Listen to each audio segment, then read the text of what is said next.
Hello, welcome to the Sesh. I'm going to be talking today about horror, as I said yesterday, that I was going to be doing like a mini-series talking about film, and African Americans in film, and today is horror themed because I love horror. So today is Oh the Horror, where we talk about horror. Get it?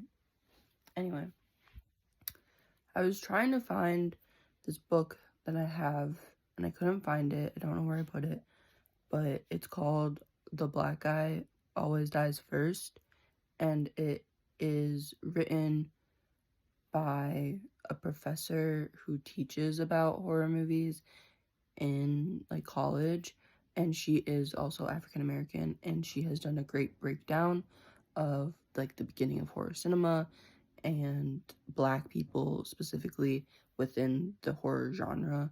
It's really informative, and it's also kind of funny because it like lists like how much screen time Black people have gotten and like how they have died in like really funny ways in horror movies. It was just really interesting. So I'd recommend that if you are interested after this session in learning more about it. I bought it just because I love horror, and being a Black individual, I was like, this is amazing, I gotta have it. So I'm not really going to be talking from that though, because I have like my own opinions and things to say about this since I am such a fan. But I want to start off by just talking about some common tropes that you see in horror movies with regards to African American individuals. Usually, the most prominent one that I've seen is the Black best friend. They are like not really a lead, they are just a best friend. They're there. The best example I can think of is I don't remember her name, but Sydney in Scream 2, she has a Black best friend she like hangs out with and does everything with, and she actually ends up dying like really close to the end, and she was just there to like be someone that Sydney could bounce ideas off of and like help her with things. But then when it got down to like the 15-minute mark and like they actually had to take down Ghostface, they were like, nah, you can't be here, that has to be Sydney. So they killed her. They're usually the comedic relief. A lot of African American individuals tend to be the comedic relief in any type of movie, not just horror movies, but in horror movies they tend to be that because they need to lighten up the atmosphere a little bit. The first one to die, actually, from that book that I read, Black people do not tend to die first. I don't know where this trend was started. I don't know what movie started this trend, so I might look it up later and then come back and post about what movie first did that. But again, Scream 2, the first two people to die in Scream 2, spoiler alert if you've never seen Scream 2, but well, actually not spoiler alert, it's Scream, people are going to be dying. You don't know who Ghostface is, I'm not revealing that, but like the first two people to die are an African American couple. They are the first two people. In the first 5 minutes, they're dead. Like, it's crazy. And like I can't really think of like any others besides Scream 2 off the top of my head. So yeah, I will look that up and see what like movie first propelled that trope into like Black people dying first, because really I don't think it's true. There is a great Eddie Murphy comedy sketch. If you look it up, type in like Eddie Murphy horror joke, and he says that like Black people shouldn't be the first people dying first because like when white people hear that a house is haunted, they're staying and they're trying to like fix it and make it better. But when Black people hear that a house is haunted, they're already left. They've already packed their bags. They're already looking for a new house. And like I feel that that's really true. because also Scream 2. Sorry, became a Scream 2 yap sesh, but also in Scream 2, we have that couple, the African American couple that dies in the first 5 minutes. But also later in Scream 2, you have Gail's cameraman. I can't remember his name, but he is also African American, and he dips halfway through the movie because he's like, I'm not gonna get killed. I'm not gonna be the next one to get killed. So then he leaves. Like, so I get it's two sides of the same coin, I guess. I don't know. But I want to talk a little bit about how, like, when Black people were first introduced into horror, it was definitely like playing on like voodoo and hoodoo, and we were like witch doctors and everything, and that was like, it's whatever, because voodoo is not what it is portrayed as in the movies. There was a man who went and saw a voodoo ritual, and then he came back, and then everything you think of when you think of voodoo, he wrote that down. So I would take that with the biggest grain of salt. Who knows what actually happened when he saw that voodoo ritual, because this was way back in like the 1800s. So I don't believe it. I don't buy it. Also, this is really interesting. When I was in my horror movie class, I did like a paper. My final paper was on zombies, and African American people were very prominent in that, because what is a zombie except for someone you can tell someone to do something? You can order a zombie around and have them do whatever.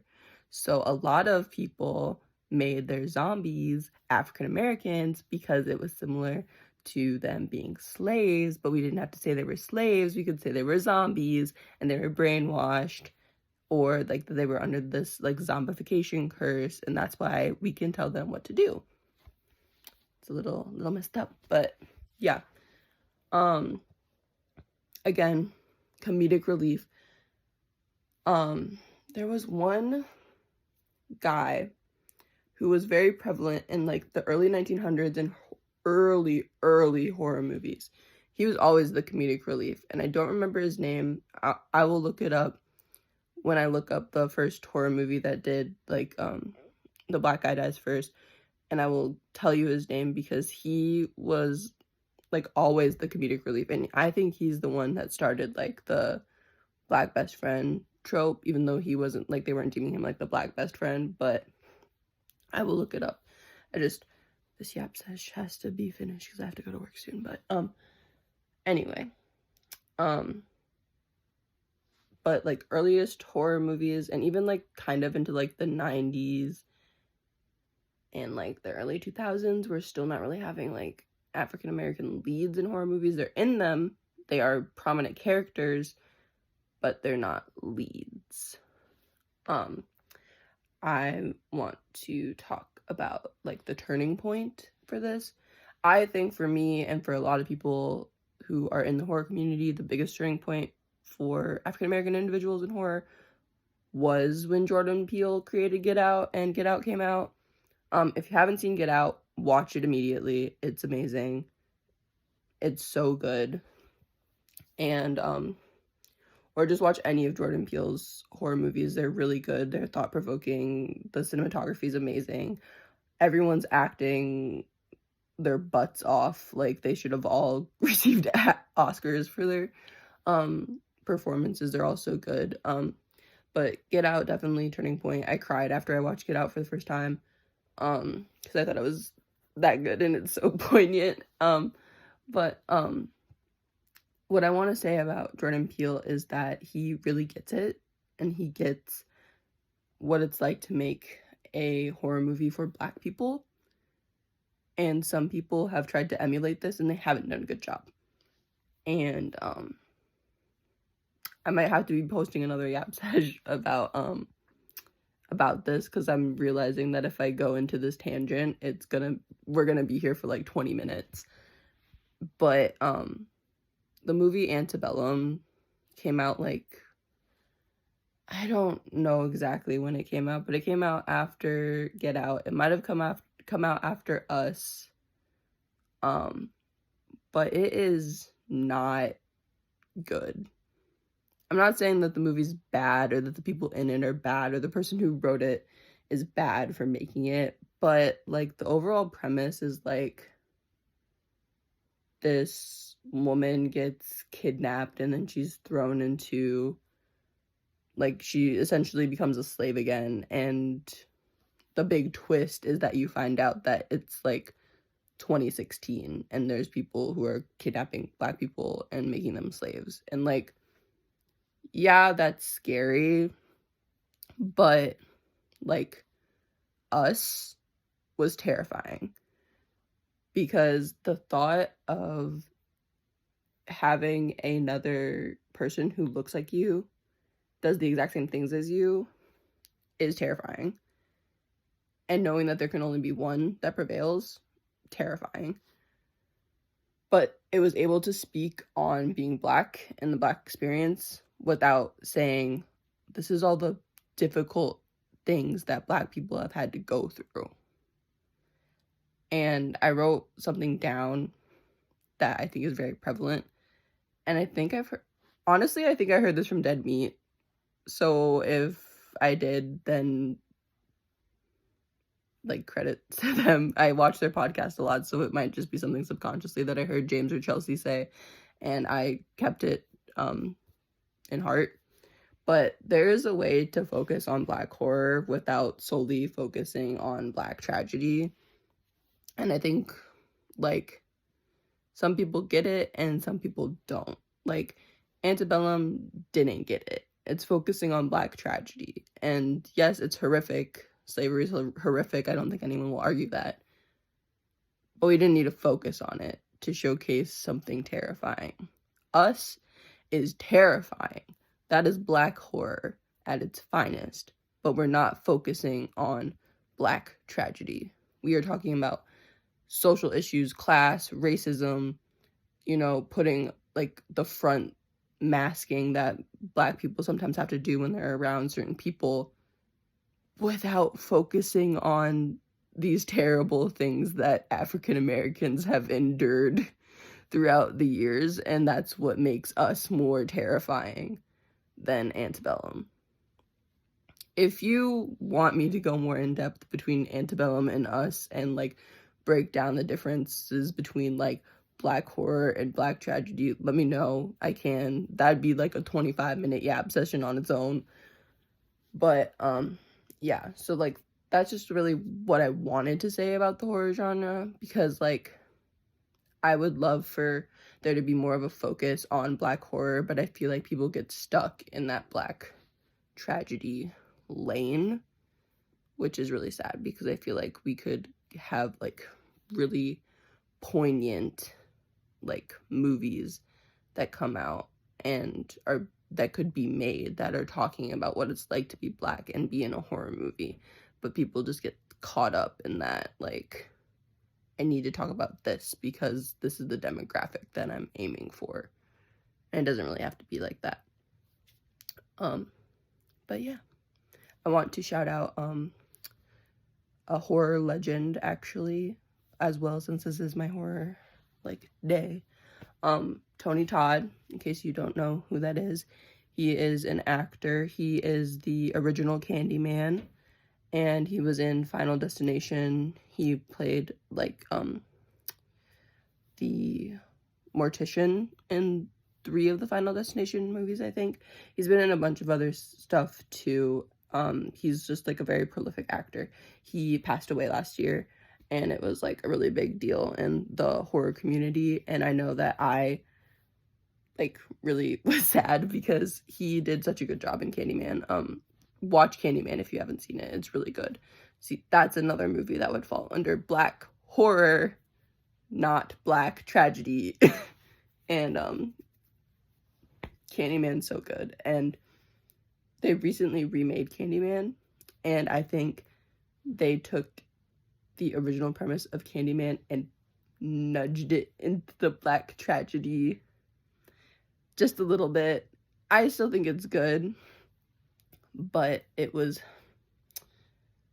talked about a lot, and there were times where I was like, yeah, I get it. I don't know if we need it, but Candyman the original Candyman, like the one from the 90s, was like really, really good. You should watch it.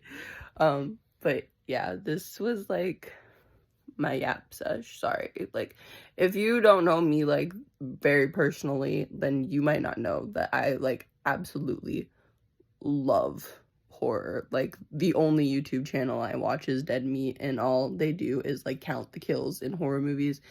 And I listen to their podcast where they talk about horror movies. It would be like my lifelong dream to like just have a conversation with them for like 5 minutes just to like talk about horror movies with them. It's just like, it's something I'm so passionate about, and I love it. And I love that me being into horror movies has changed people's mind about horror movies, because they view them solely as something scary when really they are so thought-provoking, and they are really there just to open up a discussion. Horror is one of the best mediums to have a discussion about hard topics, such as being a Black individual in America. So, movie recommendations: Candyman, Get Out, Us, Nope, watch Scream 2 since this became a Scream 2 yap sesh. Watch all the Scream movies because they're all good. Final Destination, you can see Tony Todd in that. What else? What are some other good ones? Child's Play, that doesn't have many Black people in it, but it's really good. Let me check quick. What's another good one? Trying to think. Black horror movies. Let's see. Yeah. Oh, The Blackening. How could I forget about The Blackening? That one's real good. That's funny. If you like your like if you like a little bit of comedy in your horror movies, The Blackening is so good. And then there's a really good